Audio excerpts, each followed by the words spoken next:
My name is James, and at 78 years of age, I've come to understand a few things about life, but the most important lesson wasn't learned in a school or from a book. It came from a single, quiet moment that changed everything. When I was a young man, my life was a meaningless cycle. My youth was a blur of wasted sunrises and glowing screens. I chased fleeting laughter but never lasting knowledge. I didn't think about the future because I was too busy throwing away the present. Each day blended into the next, an empty echo of the one before. I was adrift in a sea of time, and I didn't even realize I was drowning. Then one Saturday, my Uncle Arthur came to visit. He was a man carved from a different stone, quiet, observant, and with a seriousness that made you feel the weight of every word he spoke. He found me in my usual spot and sat down across from me. He didn't speak for a long moment, just looked at me with an intensity that pierced through my shallow smile. I felt uncomfortable, exposed. Then he spoke 5 simple words. "James, don't waste your time." That was it. No lecture, no grand speech, no list of my failings. He stood up, patted my shoulder, and left the room, but his words didn't leave. They weren't a shout, they were a quiet, heavy stone dropped into the placid pond of my life, and the ripples spread for days. At first, I scoffed. I was young. I had all the time in the world, but the words echoed. Don't waste your time. I started to see the hours I lost, the days that vanished with nothing to show for them. A profound sadness began to grow inside me. I was the architect of my own emptiness. I knew I had to change. So I began, not with a leap, but with a single, small step. I decided to wake up an hour earlier. That first week was a battle against my own weakness. My warm bed was a siren calling me back to the comfort of inaction. But I forced myself up, went to the window, and watched the dawn paint the sky. The pre-dawn air felt crisp and clean, a world unspoiled by the day's noise.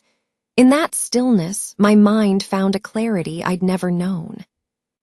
The morning became my sanctuary, a time to build myself before the world demanded anything of me.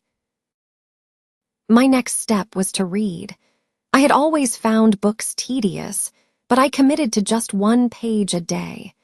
I began with stories of adventure, then moved to biographies of people who had built extraordinary lives from humble beginnings. Their struggles and triumphs became my mentors. 1 page became 2, then 5, then a chapter. Those pages built a bridge from the person I was to the person I wanted to become. The hardest part was writing. My uncle had suggested I write down 1 idea every day. My first entries were clumsy, just a few scattered words about my day or a fleeting thought. But slowly, this daily ritual became a conversation with myself. I was unearthing my own hopes, my own fears, my own identity, 1 simple sentence at a time. It taught me how to think, how to see the world not just as a place to exist, but as a place to understand. As weeks turned into months, I began to change in other ways. I started to talk less and listen more. I sought out people who had experience, who built things, who had ideas. I learned that wisdom rarely arrives in a lecture. It's often found in the quiet spaces between words, in listening to those who had walked the path before me. I consciously distanced myself from those who only knew how to kill time. My new rule was simple. If an activity didn't help me learn or grow, it wasn't for me. My phone saw less of me. The television screen gathered dust. My days, once empty, were now filled with purpose. Not with frantic activity, but with deliberate, meaningful action. The feeling was incredible. It wasn't the fleeting high of a video game victory. It was the deep, resonant pride of building a better self. A year later, Uncle Arthur visited again. He looked at me, and this time a slow smile spread across his face. He saw the books on my desk, the notebook filled with my thoughts. He saw the clarity in my eyes. He didn't say much, but he didn't need to. He simply nodded and said, "Good." That single word felt like the greatest praise I had ever received. It was confirmation that I was on the right path. Some days were still difficult. Motivation would wane, and the old habits would whisper to me. On those days, I would close my eyes and hear my uncle's voice, calm and strong. "Don't waste your time." That sentence became my compass, my guide through moments of doubt. I made a list of simple dreams: to finish a book, to learn a new skill, to help someone else. That list gave me direction when I felt lost. Now, as an old man, I look back on a life that is not famous or wealthy, but rich in meaning. I am thankful for every sunrise I chose to witness, for every page I chose to read, for every idea I chose to explore. It all began with 5 words from a man who cared enough to say them. Time is a peculiar thing. It is given to all of us freely, yet it is the most valuable thing we will ever possess. You can earn back lost money, but a lost second is gone forever. That is why I protect my time so fiercely now.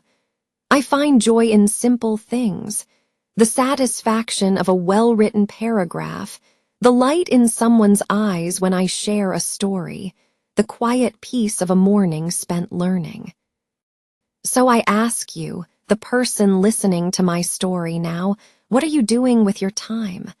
Are you building something? Are you learning? Are you growing?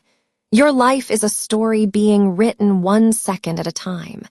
Make sure it's a story you will be proud to read one day. If you feel lost, as I once did, just start. You don't need a grand plan, just take one small step. Wake up a little earlier. Read 1 page. Help 1 person. Do it again tomorrow. That is how real change happens. Not in a single dramatic moment, but in the countless small choices you make every day. You don't need to be perfect. You just need to begin. Perhaps my story can be for you what my uncle's visit was for me. A quiet whisper that changes everything. Don't waste your time.